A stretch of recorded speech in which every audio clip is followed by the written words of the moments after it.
Narratively, maybe. Battle-wise, I wouldn't be so sure. What's up, guys? I'm Okkotsu here, and here we are to do a breakdown/discussion on whether or not Yuta Okkotsu is already cooked. Like, if it's already wraps. Like, despite us just starting the fight in 262, if what we've seen so far and what we know about the narrative and, like, everything has kind of just led to Goda, the fusion between Satsuma Gojo and Yuta Okkotsu through the utilization of Kenjaku's technique has actually already doomed Yuta.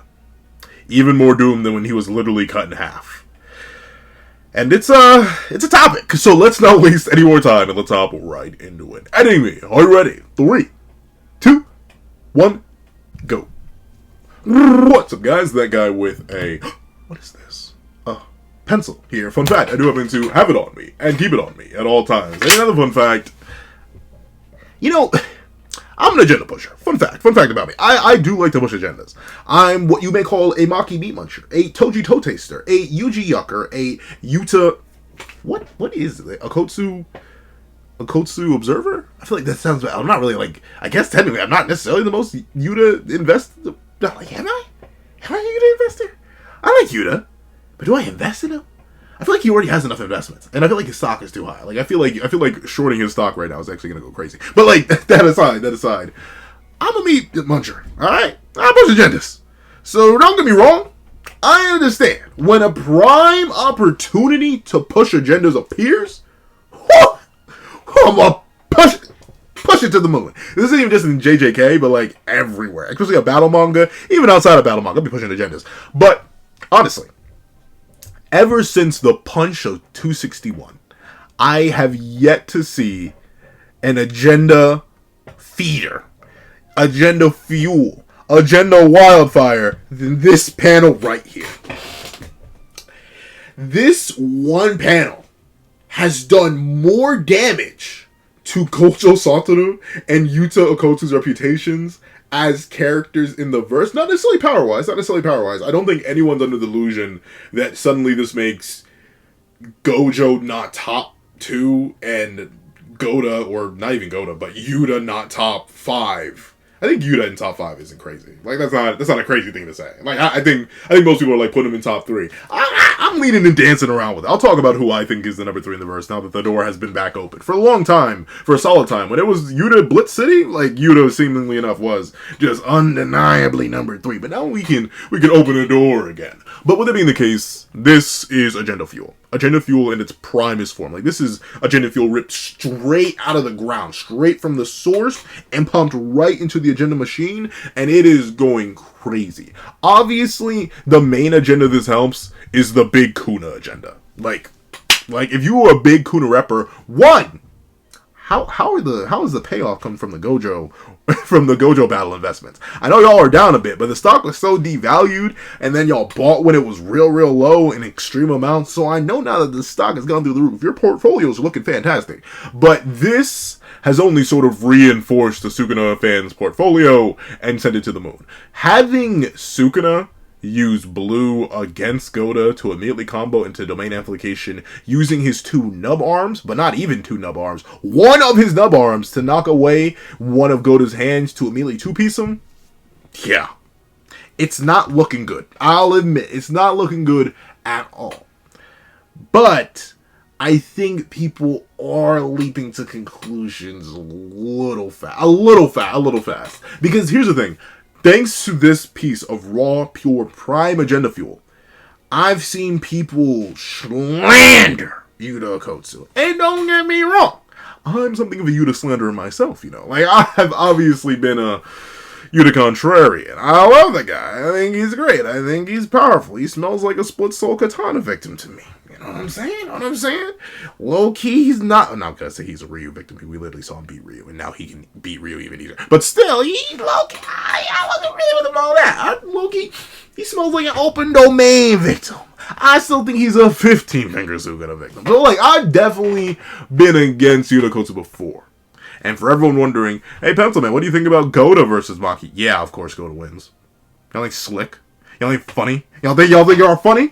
You are. You're hilarious. So you got it. And honestly, I still need to make like Yuta versus Maki like an actual proper fight and explain my arguments for both sides, even if I can completely see why Maki wins. But Of course I say Maki wins. I completely see why Yuta wins. But to come to Yuta's defense real quick, despite not being a Yuta yucker myself, I have to say, this is their first interaction when Yuta got the body, like, at most in universe, a couple seconds ago. Realize the end of 260 all the way to the end of 262 is probably, like, straight up, despite 261 being a pretty long run of a chapter, a lot of that is flashback. Like, a lot of it is, like, darn near 80% of the chapter is flashback. Yuta got the body and just got that bad boy operating, like, maybe 20 seconds ago in universe? Like, legitimately, he just got the body.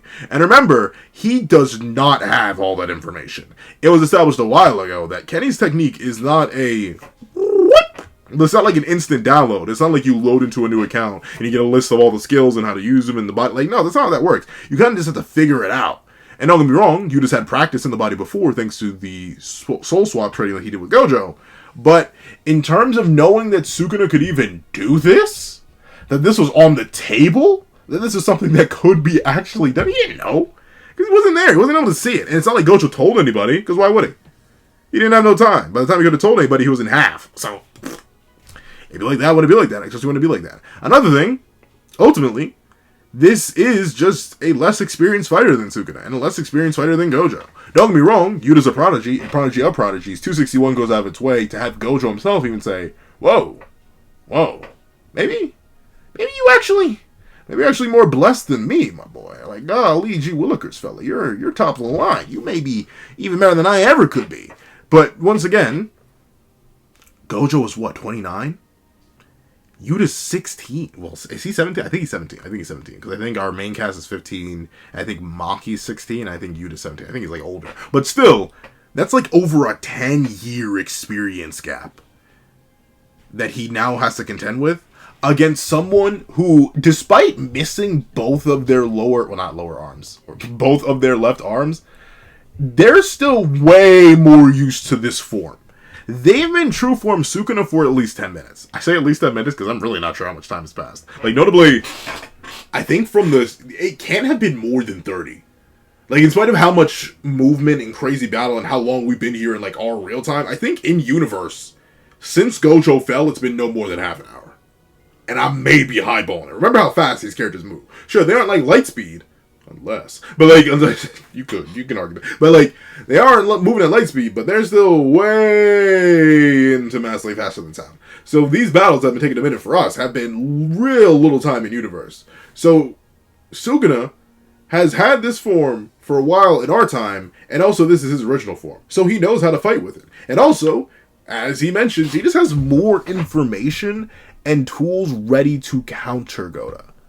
He got to fight the original wielder of the body. And hey, no matter how much training he did, Yuta was never going to be able to use the body as well as Satoru Gojo did himself because he just didn't have the body for the longest time. He now needs to figure everything out raw for the first time since he took over the body. Sure, he had the little previous experience, but we don't know how much experience that was. We don't know how long his training went. We don't know what Gojo taught him. We don't know anything about that. And two, he's dealing with a guy who very specifically knows how to work around and counter Yuta in a domain clash because he was domain clashing with the original. Like yeah, of course Sukuna's gonna have an easy time. And once again, he's in just a better physical form. Don't get me wrong, his arms are looking rough, but like still, 4 arms is better than not one. Well, yeah, I mean technically 4 arms is better than 1, but 4 arms is better than 2 arms. And Sukuna's low-key got, like, 3. Because if you take the halves off from the other hands he lost. So, he's doing just fine. And of course, you may be saying, Pencil Man. Yuta has to be cooked. Because, dog, he took damage from a how nerf, Sukuna? From a how nerf? Like, in 260, we literally see this man get hit with another Black Flash. From Yuji, this is his 8th. And Sukuna landed, like, 1 Black Flash in that entire Black Flash barrage. And he's using domain expansion. What do you mean? But, once again, consider the fact that Ryomen Sukuna can use domain expansion as much as he wants. Countless times, as long as he restores his burnt out curse technique.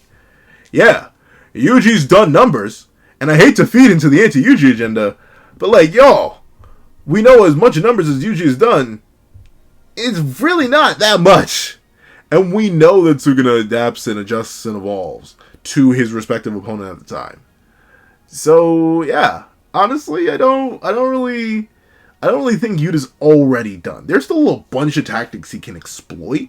And even with Sukuna having domain amplification, he should have ways to work around it based on things we've seen previously in the narrative.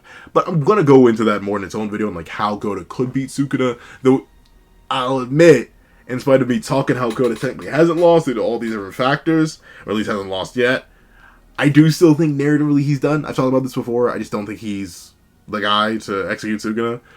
And at the same time, you could say he's the guy to force Sukuna to start the merger. Maybe. But even still, I feel like all that falls to Yuji. So, no. Goda isn't done yet. Like, he's not done right this moment. But he's going to get done in narratively. Like, I think it kind of just has to happen. By Sukuna, by the merger. Somehow. I don't think he's going to make it. I hope it's not the timer, but it may just end up being the timer. But with that being the case, let him cook. Let him cook. He's still getting his hands on the controls. He's still trying to figure out the meta. He's still trying to figure out the build. He's getting new information. These patch notes did not come out for him to read on time, so we're still reading them. Let him figure out his tech. However, that's what I think. Please know what you guys think in the comment section down below. If you made it all the way to the end of this video, please do me a favor and leave King on Man.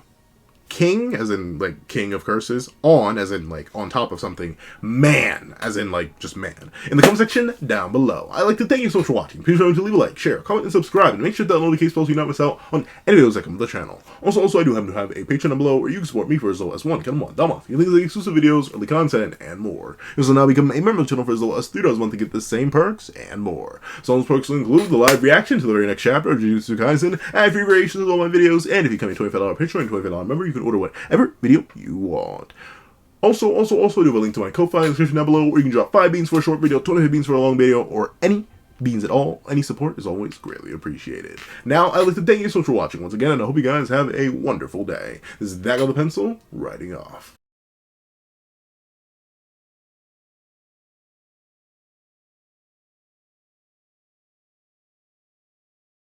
I'd like to thank you to our $3 members: Sukuna Plays, Greyhound, Kids Void, Astro, Eternal Flame, King Sukuna, NMA, Real Rare, Paris Arnold, G Prosper, and Red Wolf 4765. And I'd like to thank you to our $5 patrons: Steron, Sean, Sammy, Midnight Lord 21, Kevin Encarnacion, Josh Brown, and A+A.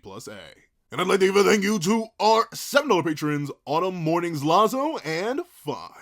And I'd like to thank you to our $10 members, Robbie Uchiha and Jay Warrior. And I'd like to give another thank you to our $10 patrons, Panda Goat, Metal Solid Crisis, Joaquin Munoz, and Joaquin Munoz, along with Idemokami. And I'd like to give a final gargantuan thank you to our $25 patron, Calvin Elder.